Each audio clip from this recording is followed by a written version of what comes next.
Om Shri Sai Namaha. Let's start Chapter 8. Importance of human birth. Sai Baba begging food. Baijabai's service. Sai Baba's dormitory. His affection for Khushal Chand.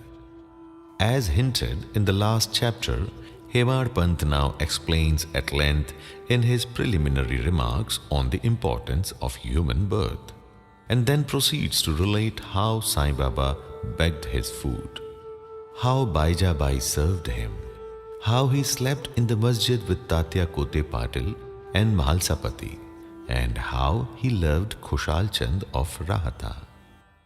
Let us start with importance of human birth. In this wonderful universe, God has created billions, that means 84 lakhs according to Hindu Shastra calculation, of creatures or beings, that means including gods, demigods, insects, beasts and man, inhabiting heaven, hell, earth, ocean, sky and other intermediate regions.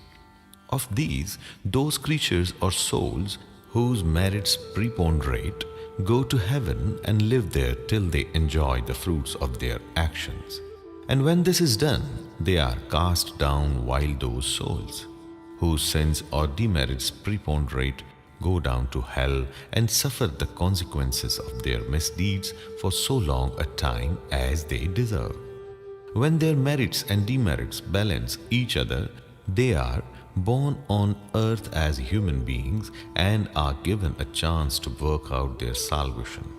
Ultimately, when their merits and demerits both drop down, that means are got rid of completely, they get their deliverance and become free.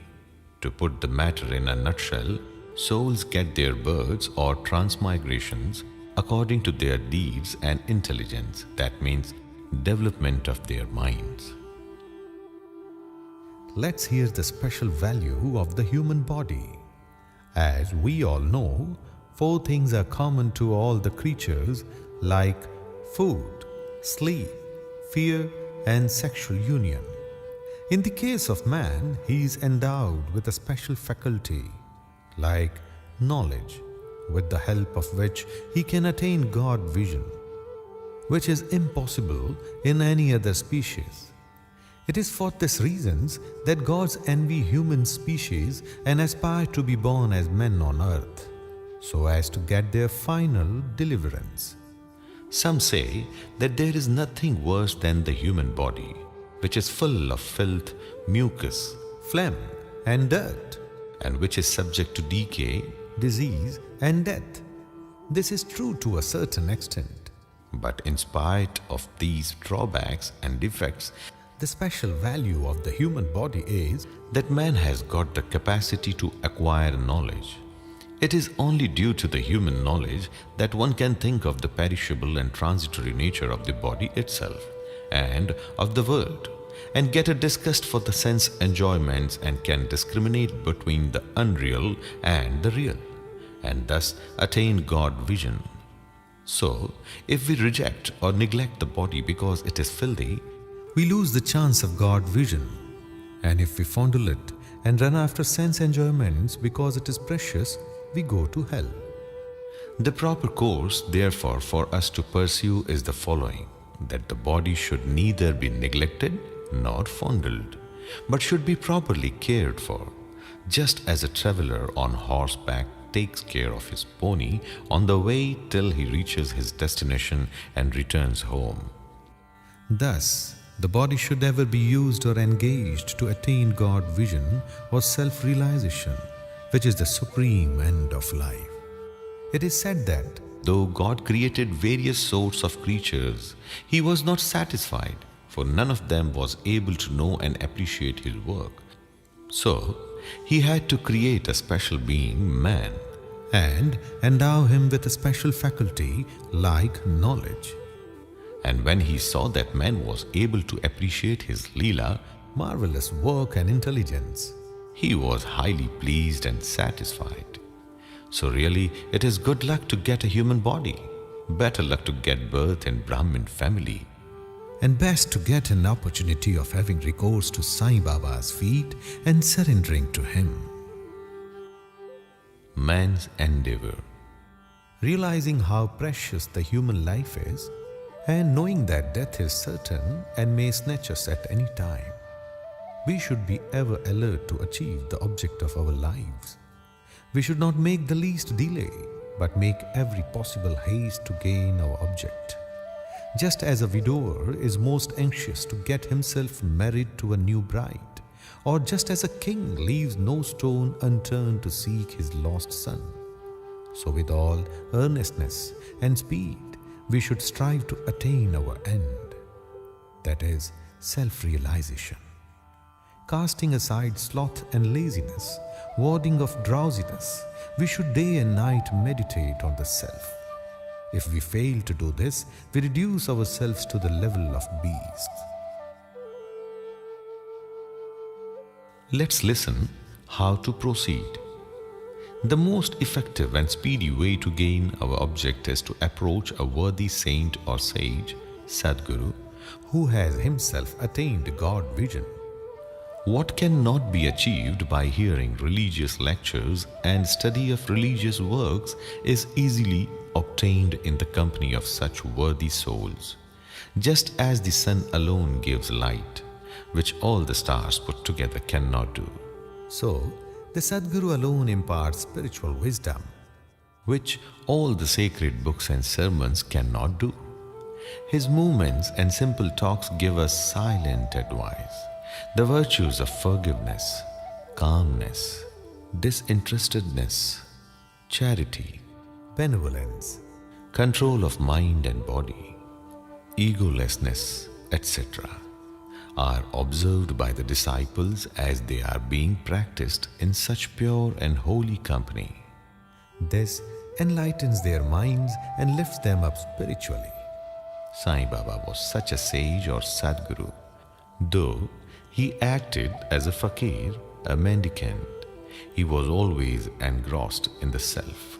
He always loved all beings in whom he saw God or divinity. By pleasures, he was not elated. He was not depressed by misfortunes. A king and a pauper were the same to him. He whose glance would turn a beggar into a king used to beg his food from door to door in Shirdi. Let us see how he did it. Baba begging food. Blessed are the people of Shirdi, in front of whose houses Baba stood as a beggar and called out, "Oh lassie, give me a piece of bread," and spread out his hand to receive the same. In one hand he carried a tambrail, that is tin pot, and in the other a zholi or chaupadri, that is a rectangular piece of cloth. He daily visited certain houses and went from door to door. Liquid or semi-liquid things such as soup, vegetables, milk or buttermilk were received in the tin pot, while cooked rice, bread and such solid things were taken in the jholi. Baba's tongue knew no taste, as he had acquired control over it. So how could he care for the taste of the different things collected together? Whatever things he got in his jholi and in the tin pot were mixed together and partaken by Baba to his heart's content. Whether particular things were tasty or otherwise was never noticed by Baba, as if his tongue was devoid of the sense of taste altogether. Baba begged till noon, but his begging was very irregular. Some days he went a few rounds, on other days up to 12 noon. The food thus collected was thrown in a kundi, like earthen pot. Dog, cats and crows freely ate from it, and Baba never drove them away. The woman who swept the floor of the masjid took some 10 or 12 pieces of bread to her house, and nobody prevented her from doing so. How could he? He who even in dreams never warded off cats and dogs, by harsh words and signs refuse food to poor helpless people? Blessed indeed is the life of such a noble person. People in Shirdi took him in the beginning for a mad fakir. He was known in the village by this name. How could one who lived an alms by begging a few crumbs of bread be revered and respected? But this fakir was very liberal of heart and hand, detached and charitable. Though he looked fickle and restless from outside, he was firm and steady inside. His way was inscrutable. Still, even in that small village, there were a few kind and blessed people who recognized and regarded him as a great soul. One such instance is given below. Baijabai's brilliant service. Tatya Kote's mother, Baijabai, used to go to the woods every noon with a basket on her head containing bread and vegetables. She roamed in the jungles, Coos, about 3 miles after course, trampling over bushes and shrubs in search of the mad fakir, and after hunting him out, fell at his feet. The fakir sat calm and motionless in meditation, while she placed a leaf before him, spread the eatables, bread, vegetables, etc. thereon, and fed him forcibly. Wonderful was her faith and service. Every day she roamed at noon in the jungles and forced Baba to the partake of lunch. Her service, upasana or penance, by whatever name we call it, was never forgotten by Baba till his Mahasamadhi. Remembering fully what service she rendered, Baba benefited her son magnificently. Both the son and the mother had great faith in the fakir, who was their God. Baba often said to them that mendicity is real lordship and it is everlasting, and the so-called lordship is transient. After some years, Baba left off going into the woods, began to live in the village and take his food in the masjid. From that time, Baijabai's troubles of roaming in the jungles ended.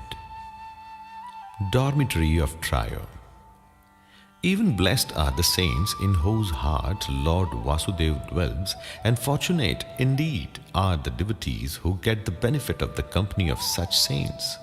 2 such fortunate fellows, Tatya Kote Patil and Bhagat Mahalsapati, equally shared the company of Sai Baba. Baba also loved them both equally. These 3 persons slept in the masjid with their heads towards the east, west and north, and with their feet touching one another at the center. Stretching their beds, they lay on them, chit-chatting and gossiping about many things till late at midnight. If any one of them showed any signs of sleep, others would wake him up. For instance, if Tatya began to snore, Baba at once got up and shook him from side to side and pressed his head. If it was Mahalsapati, he hugged him close, stroked his legs and kneaded his back.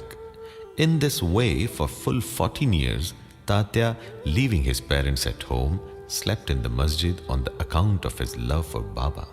How happy and never to be forgotten were those days! How to measure that love and how to value the grace of Baba? After the passing away of his father, Tatya took charge of the household affairs and began to sleep at home. Let us hear the story of Khushal Chand of Rahta. Baba loved Ganpat Kote Patil of Shirdi. He equally loved Chandra Bhan Sheth Marwadi of Rahta.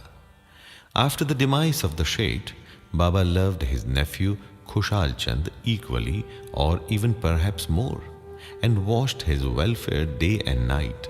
Sometimes in a bullock cart, at other times in a tonga, with intimate friends, Baba went to Rahta. People of that village came out with band and music and received Baba at the gate of the village and prostrated before him. Then he was taken into village with great pomp and ceremony. Khushal Chand took Baba to his house, seated him on a comfortable seat and gave him a good lunch. Then they talked freely and merrily for some time, after which Baba returned to Shirdi. giving delight and blessing to all. Shirdi is midway between and equidistant from Rahata on one side, that is in south, and Neemgaon on the other, that is in north. Baba never went beyond these places during his lifetime. He never saw any railway train nor travelled by it. Still, he knew exactly the timing of arrival and departure of all trains. Devotees who acted according to Baba's instructions, for example their departures, which were given by him at the time of taking his leave, fared well, while those who disregarded them suffered many a mishap and accident. More about this and other matters will be told in the next chapter. Bow to Shri Sai. Peace be to all.